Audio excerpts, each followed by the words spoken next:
Estela. Realmente un placer haber recibido la invitación tuya, Estela, porque los afectos que nos unen a través del tiempo creo que se reafirman.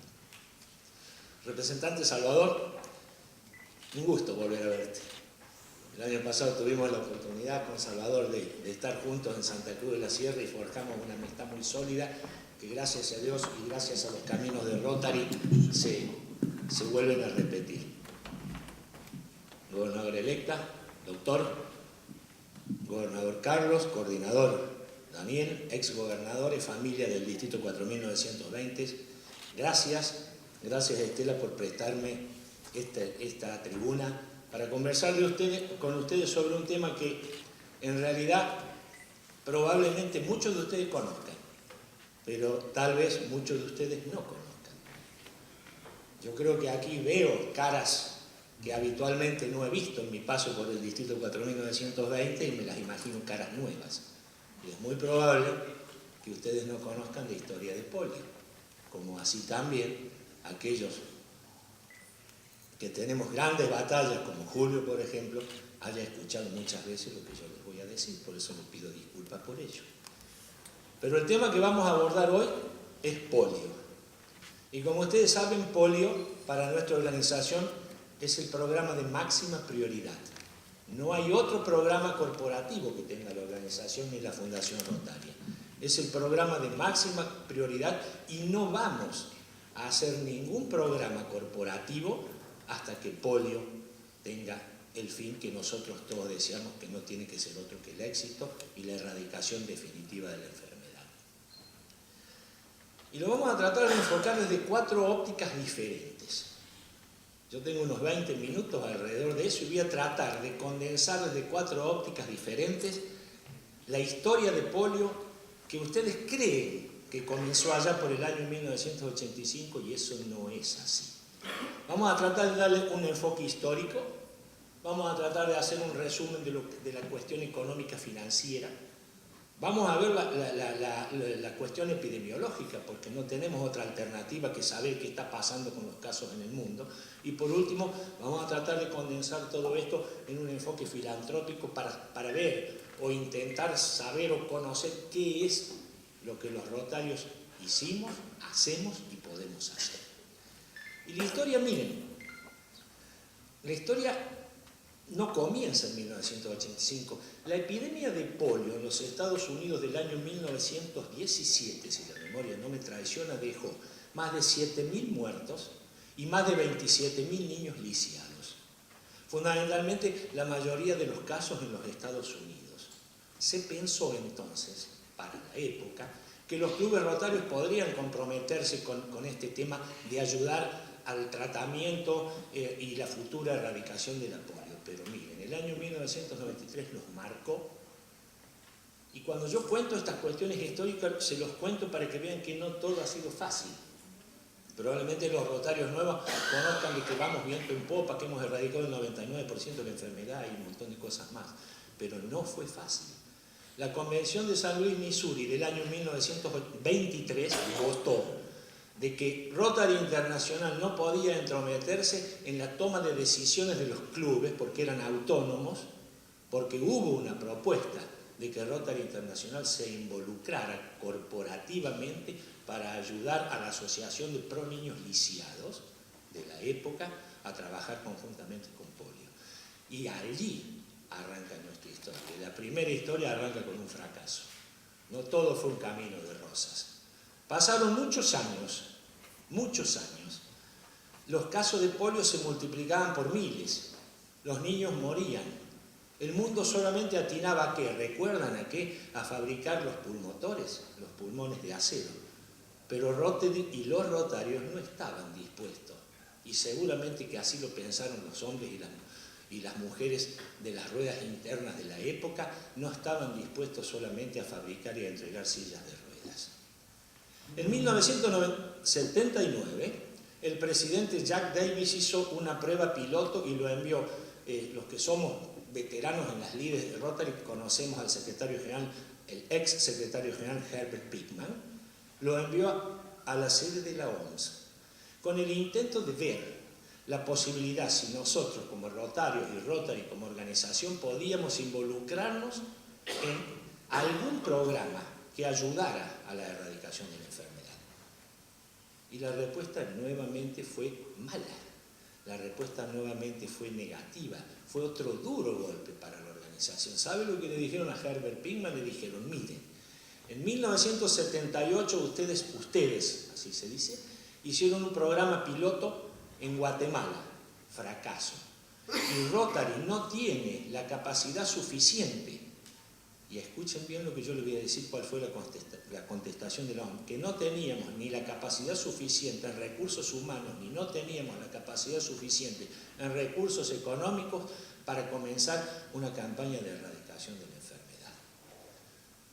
Eso fue como que nos tocaran la fibra más íntima, porque en 1980 el presidente Jim Bomar Jr.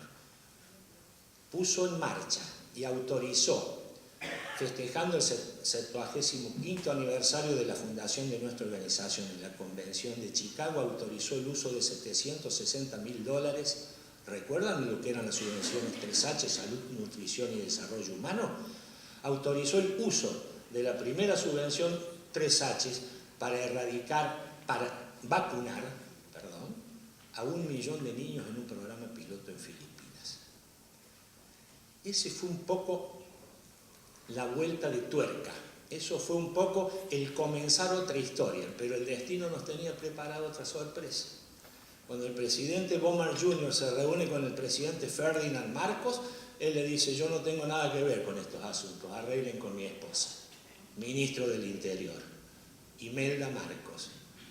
Imelda Marcos, al producirse la audiencia, saca una revista Times y le dice, mire lo que los americanos dicen de mí.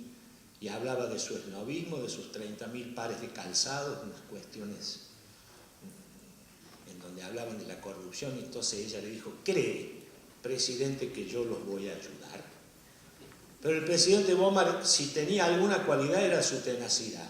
Si tenía alguna cualidad, era su capacidad de convencer a la gente. Y 3 semanas después de esa audiencia, Rotary Internacional comenzaba la epopeya más grande de la historia de la organización.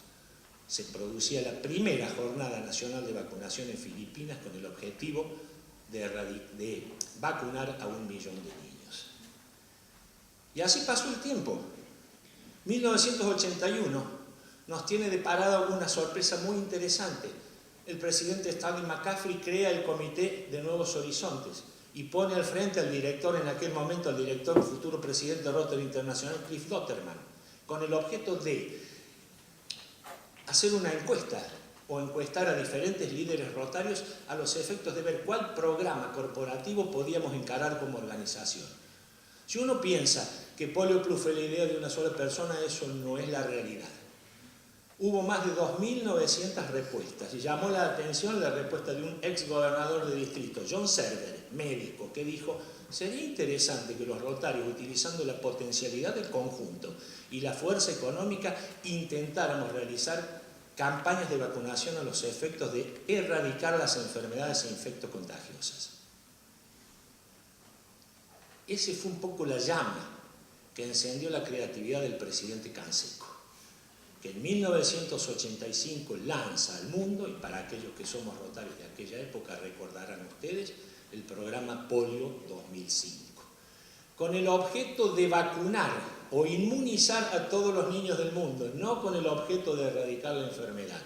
Programa que hoy se denomina Polio Plus, con el objeto sí de erradicar definitivamente la enfermedad de la faz de la Tierra. Y así comienza nuestra historia.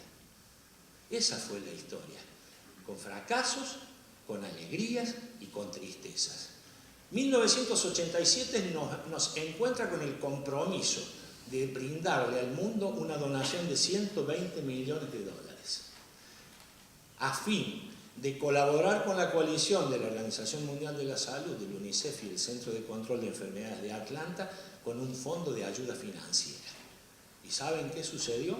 La Convención de Múnich de 1988 anunció, entre bombos y platillos, que las donaciones que habían realizado rotarios y no rotarios habían superado los $219 millones. Y la pregunta es, ¿cuál fue el secreto del éxito?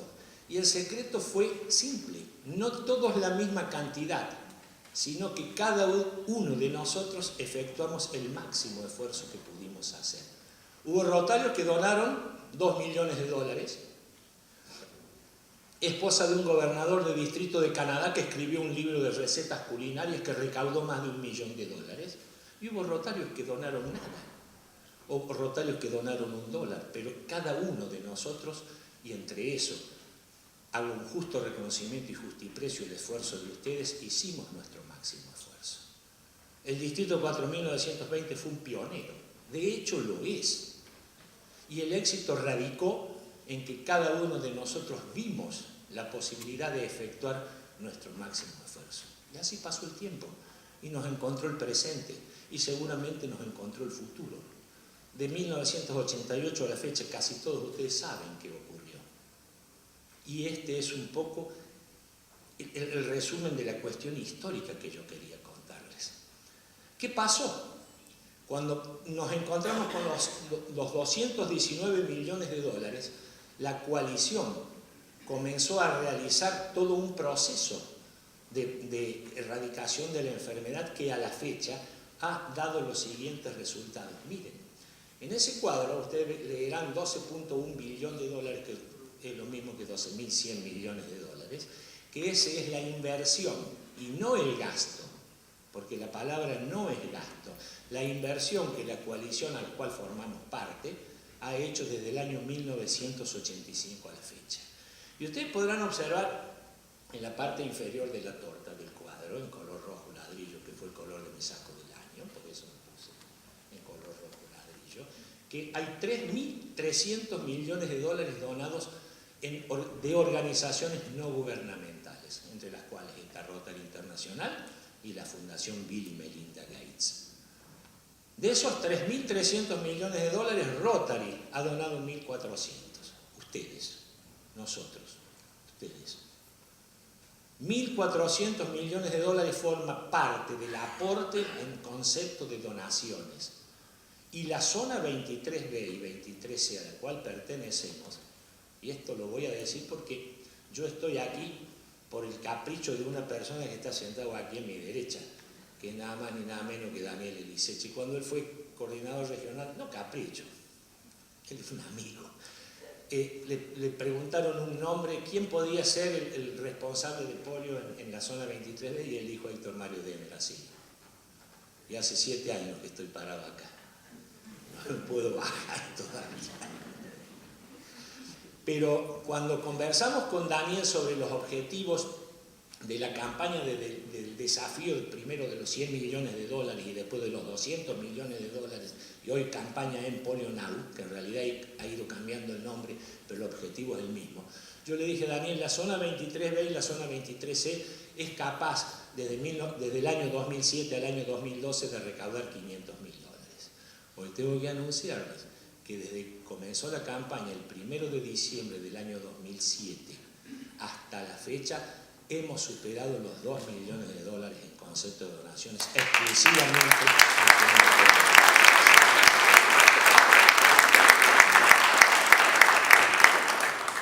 ¿Qué va a pasar con toda esa cuestión de esa inversión? Miren, es decir, hay un gasto, hay una inversión anual que hay que efectuar y que ronda alrededor de los 1.300 a 1.400 millones de dólares. Lo que yo les quiero mostrar es qué vamos a hacer durante el año 2015 con los recursos. Y fundamentalmente los recursos se van en vacunas. La conclusión de esto es que el programa requiere alrededor de 1.300 a 1.500 millones de dólares por año para las campañas nacionales de vacunación en los países endémicos, para las campañas nacionales de emergencia en los países no endémicos, pero que son países de alto riesgo, como en algunos países de África y países del Medio Oriente. Es decir, esa es nuestra inversión. Visto desde este punto de vista, la cuestión epidemiológica tiene un rasgo fundamental en el enfoque de esto. Ayer el representante del presidente les dijo, y esto no es ningún secreto, que en el año 1985 había 125 países que no estaban libres de polio, o sea que eran países infectados o países endémicos con 350.000 casos por año, de los cuales el 10% quedaban con secuelas paralíticas o morían. Y también les dijo el representante del presidente que en el año 2015 solamente 3 países quedan como endémicos, de los cuales uno no ha tenido casos, lo cual representa un avance en el tema de la erradicación. Ustedes recuerdan que en las Américas el último caso de polio se dio en la región de Pichanaque, en Perú, Luis Fermín Tenorio, en 1991, y ustedes saben que toda enfermedad infecto-contagiosa necesita 3 años que no haya transmisión de casos o aparición de casos para que se declare erradicada. Por lo tanto, la polio en las Américas está erradicada desde el año 1994. Y este es un tema que me interesa, que ustedes sean agentes multiplicadores cuando vayan a sus clubes y hablen de polio. Digan, mira, hubo un tipo que vino de Río Cuarto a hablar de polio y alguien te va a decir, la polio en las Américas está erradicada desde el año 1994. Pero mientras exista un solo caso en el mundo, nadie está exento de que la polio sea nuevamente una enfermedad como en la década de los años 50. Yo les decía que ayer había hablado el representante del presidente de la casuística. Y la casuística al día 15 de abril, que actualiza la página oficial de Global Polio Eradication, que es una página de la coalición, habla que el último caso en Afganistán fue el 21 de enero. No se registran casos en Afganistán desde el 21 de enero. Y desde el 17 de marzo no se registran casos en Pakistán. ¿Qué les quiero decir con esto? Que cuando a veces usamos ese logo que dice estamos así, realmente estamos así. Porque los casos en Pakistán están estrictamente centrados en una zona que se llama una región tribal de Fatah, una región geográfica a la cual tenemos serios problemas para efectuar nuestra jornada nacional de vacunación y entrar nuestros equipos voluntarios por cuestiones políticas y por cuestiones religiosas. Pero no hay polio diseminado en todo el país.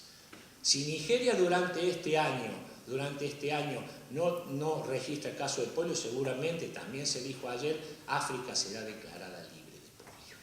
Y esto es a dónde estamos hoy.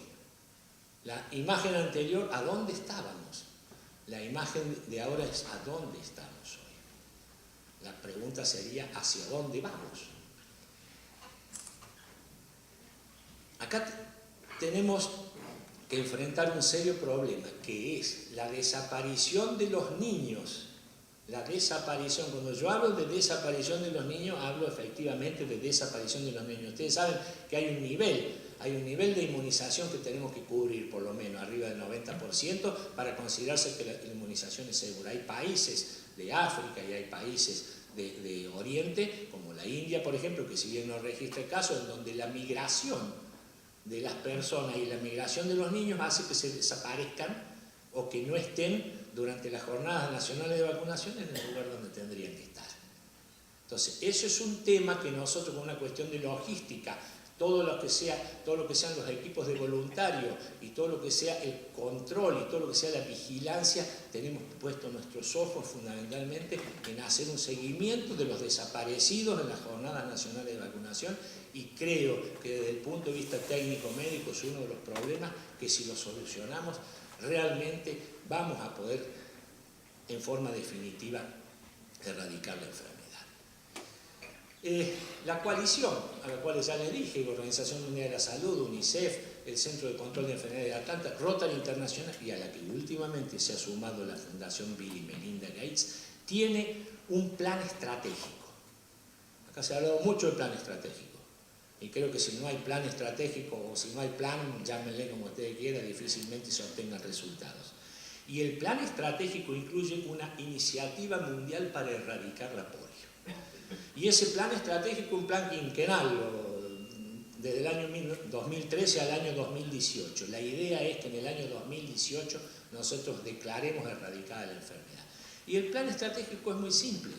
Nosotros tenemos que mejorar las jornadas nacionales de vacunación, realizar jornadas nacionales de vacunación de emergencia o de extrema emergencia en los países que consideremos riesgosos. Tenemos que mejorar la calidad de la jornada nacional de vacunación y fundamentalmente tenemos que lograr el financiamiento definitivo, que aunque a ustedes les parezca mentira, no está. El presupuesto Para el año 2015 todavía tiene un gap, un faltante de 400 millones de dólares sobre esos 1.372 que yo les había hablado. Si logramos esas cuestiones, lo que ustedes ven en rojo en esa imagen son los 3 pasos fundamentales. Y sorpréndanse, no se utilizará más vacuna Sabin para vacunar a los niños y sí pasaremos a la vacuna inyectable.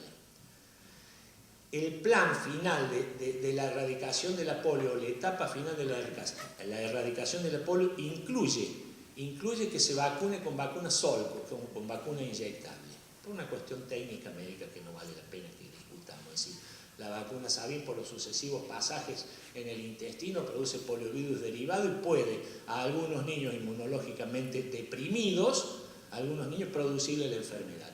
Ya de hecho la República Argentina tiene un decreto firmado por el Ministerio de Salud de la Nación que a partir del 1 de julio del 2016 vamos a utilizar la vacuna inyectable. México lo tiene, México inyecta vacuna con IPV y todos los países endémicos tendrán que utilizar. El problema de esto es el costo.